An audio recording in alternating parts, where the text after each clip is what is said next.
Film एक तबाह दुनिया में शुरू होती है जहां एक बड़े मेट्रॉइड को विनाश का कारण माना जाता है। वो धरती पर गिरकर सब कुछ राख कर देता है। अब कुछ बचे हुए लोगों का एक छोटा शहर ही बाकी है। ये लोग एक पादरी, द पैट्रियार्क, के नेतृत्व वाले चर्च को मानते हैं। शहर के नियम बहुत सख्त हैं और सभी को बिना सवाल किए उनका पालन करना होता है। लेकिन ग्रे नाम की एक चुड़ैल भी शहर में रहती है जो लोगों की इच्छाएं पूरी करती है। चर्च मानता है कि लोग उनका धर्म छोड़कर ग्रे के बढ़ते समुदाय में शामिल हो रहे हैं।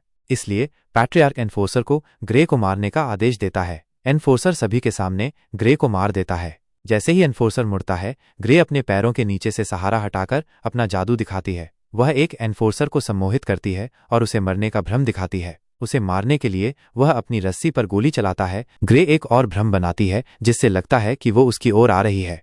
सच मानकर वह उसे मारने के लिए गोली चलाता है, लेकिन वह गलती से अपने साथी को मार देता है। शोर सुनकर एनफोर्सर वापस आता है और पहले उस सैनिक को मारता है जो ग्रे के वश में था। फिर वे ग्रे को हर जगह ढूंढते हैं, लेकिन वह नहीं मिलती। एनफोर्सर के सैनिक वहां रुक जाते हैं और ग्रे एक एक करके उन सभी को मार देती है। जब वो एनफोर्सर की गर्दन पर चाकू रखती है तो एनफोर्सर कहता है, मुझे मार दो, लेकिन ग्रे उसे नहीं मारती बल्कि उसे लटका देती है और चली जाती है। अब दृश्य बदलता है और बॉयज दिखता है। वह एक सुरंग के पास से जा रहा था जब डकैतों ने उस पर हमला कर दिया। एक डकैत उसकी बंदूक छीनने की कोशिश करता है, लेकिन तभी एक दोमुहा सांप उस डकैत को मार देता है। फिर बॉयज बाकी डकैतों से लड़ता है। वह अपनी कुशलता से कुछ को मारता है और कुछ को गोली मारता है, जिससे पता चलता है कि वह कोई साधारण व्यक्ति नहीं बल्कि एक कुशल बाउंटी हंटर है।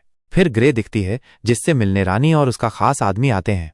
रानी चाहती है कि ग्रे उसे एक बहुरूपीय की शक्ति दे। ग्रे इसके लिए बड़ी रकम मांगती है और पूर्णिमा की रात को काम करने की बात कहती है जो 6 दिन दूर है। वे दोनों चले जाते हैं और जल्द ही रानी का एक दूत आकर ग्रे से रानी का काम न करने को कहता है, क्योंकि उसे लगता है कि रानी का इरादा सही नहीं है।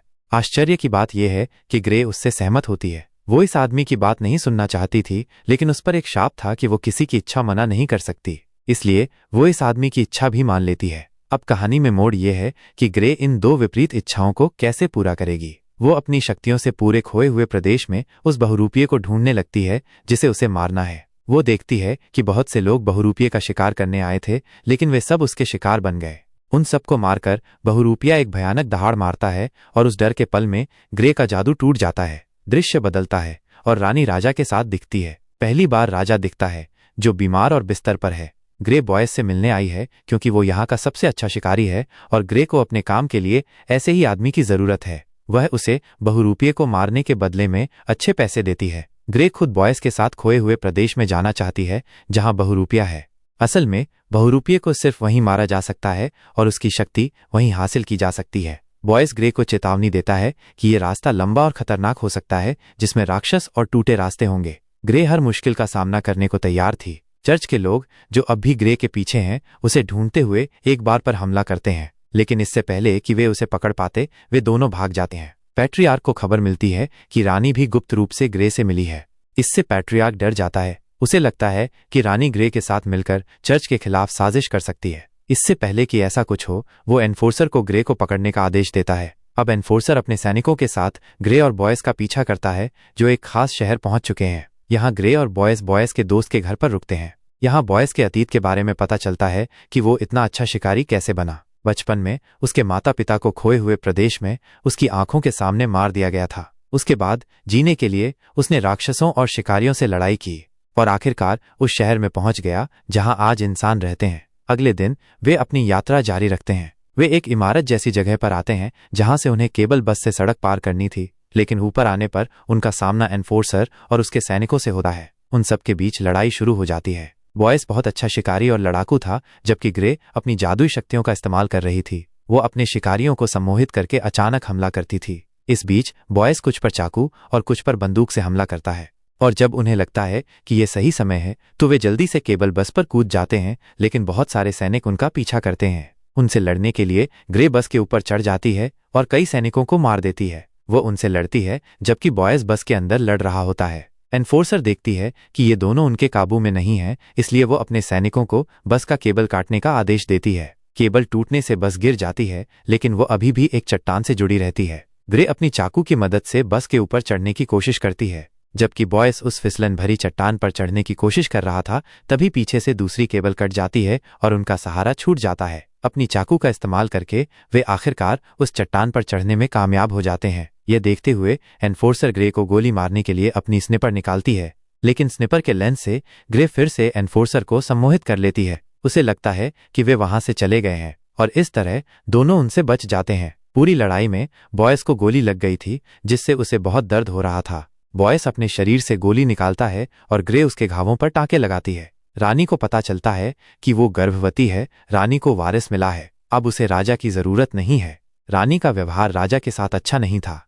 वो तुरंत राजा को मार देती है और सबको झूठ बोलती है कि उसकी मौत बीमारी से हुई। वे अब एक ऐसे शहर में पहुंचते हैं जहां उनके पीछे बहुत सारे राक्षस हैं। ये अजीब दिखने वाले जीव इंसानों जैसे थे, लेकिन भयानक दिखते थे। इससे पहले कि वे ग्रे पर हमला करते, बॉयस उन पर तेल डालकर आग लगा देता है, क्योंकि वह इन जीवों की कमजोरी जानता था। वे आग से डरते थे, लेकिन ये राक्षस उससे ज्यादा चालाक थे। वे जमीन से बाहर आए और आग बुझाकर उनकी ओर बढ़ने लगे। बॉयस उन राक्षसों को मारने लगा जो उसकी ओर आ रहे थे। इतने सारे राक्षसों से इन दो इंसानों को भागते देखकर राक्षसों का नेता हैरान हो गया और प्रकट हुआ।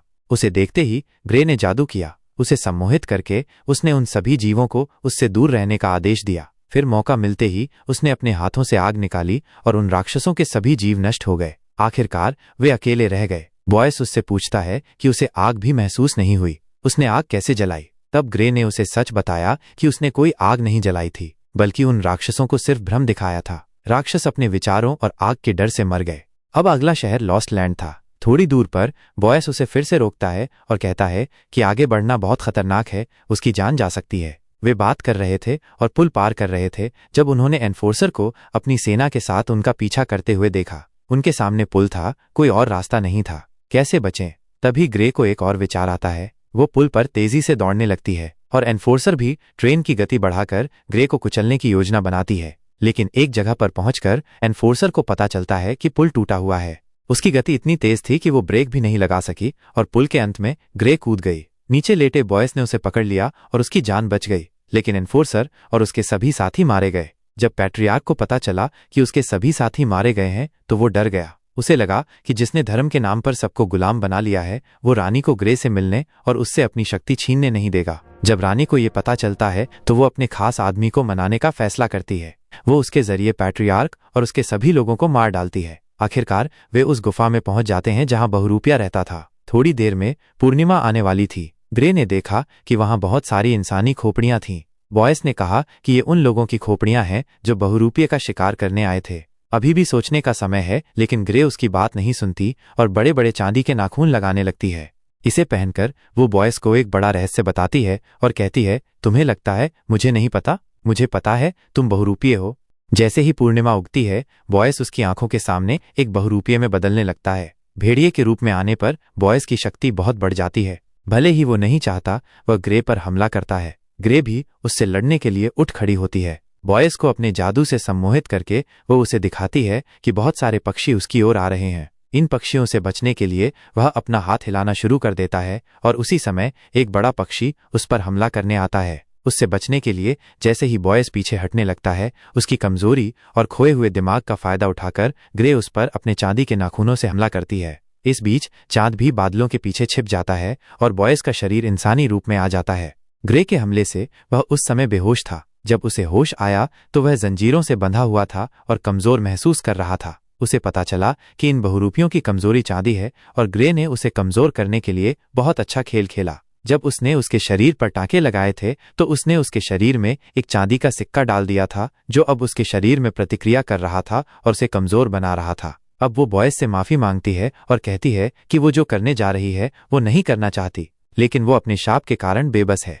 वो उसे मारने ही वाली थी कि तभी बॉयस ने कहा, मेरी भी एक इच्छा है। बॉयस उससे उसके साथ रहने की इच्छा करता है क्योंकि अब उसे ग्रे से प्यार हो गया है। यह सुनकर ग्रे रोने लगती है और कहती है कि हर इच्छा की भारी कीमत चुकानी पड़ती है। बॉयस भी इसके लिए तैयार था, लेकिन ग्रे बुरी तरह फंस गई थी। उसे रानी के खास आदमी या बॉयस की इच्छा पूरी करनी थी। जैसे ही पूर्णिमा फिर से बादलों से बाहर आती है, बॉयस एक बहुरूपिये में बदल जाता है और ग्रे बेरहमी से उसके शरीर में खंजर घोंपकर उसे मार डालती है। उसके बाद दृश्य बदलता है और अगली सुबह का दृश्य दिखता है। ग्रे के हाथ में बॉयस की भेड़िए की खाल दिखती है। जैसे ही ग्रे लौटती है वो देखती है कि वहाँ के सभी लोग बहुत खुश हैं, क्योंकि वे चर्च की सरकार से तंग आ चुके थे और उनके लिए उम्मीद की एकमात्र किरण ग्रे थी। जैसे ही ग्रे आती है वे विरोध शुरू कर देते हैं और सब विद्रोही बन जाते हैं। वे चर्च पर हमला करते हैं और चर्च के क्रॉस को भी गिरा देते हैं। ग्रे पहले रानी के खास आदमी के पास जाती है। वो उसे बॉयस की खाल देती है और कहती है कि रानी को उस पर अपना खून डालना होगा, तभी उसकी शक्ति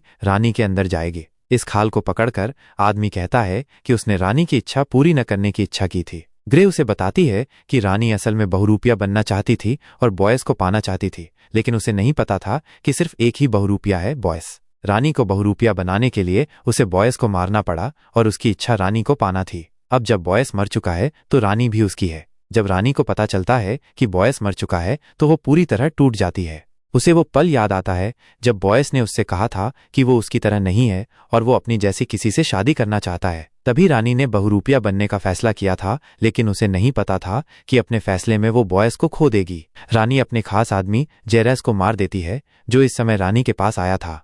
तो उसे एहसास हुआ कि उसने अपनी भावनाओं में एक बड़ी गलती कर दी है। उसने जेरेस को मार डाला था, जिसकी सेना से वो बाहर के विद्रोहियों से लड़ सकती थी। दृश्य बदलता है और बॉयस दिखता है, जिसे सुबह होते ही होश आ जाता है। वह एक बहुरूपिये के रूप में मरा था। उसका जीवन उसकी खाल से बंधा था। चूंकि रानी ने उसकी खाल का इस्तेमाल नहीं किया, इसलिए उसकी जीवन शक्ति बॉयस में वापस आ गई और वो फिर से जीवित हो गया। गुस्से में बॉयस ग्रे के पास आता है और उसकी गर्दन पर चाकू रखता है। वह उससे पूछता है कि उसने उसे क्यों मारा, जबकि उसने उससे उसके साथ रहने की इच्छा की थी। ग्रे उसे सच बताती है कि उसने भविष्य देख लिया था। उसे पता था कि रानी तुम्हारे साथ रहने के लिए बहुरूपिया बनना चाहती थी, जबकि रानी का खास आदमी भी उससे प्यार करता था। मैंने भविष्य में देखा कि रानी तुम्हारी मौत पर शोक मनाते हुए अपने खास आदमी को मार डालेगी और वह तुम्हारी खाल नहीं पहनेगी, जिससे तुम्हारी जान वापस आ जाएगी। इस तरह रानी, उसके खास आदमी और तुम तीनों की इच्छाएं पूरी हो जाएंगी। बॉयस हैरान और खुश होकर समझ जाता है कि ग्रे, जिससे वह प्यार करता है, अब उसके साथ रहेगी। वे दोनों अपने अगले मिशन पर एक साथ निकल पड़ते हैं। इसी के साथ फिल्म समाप्त होती है।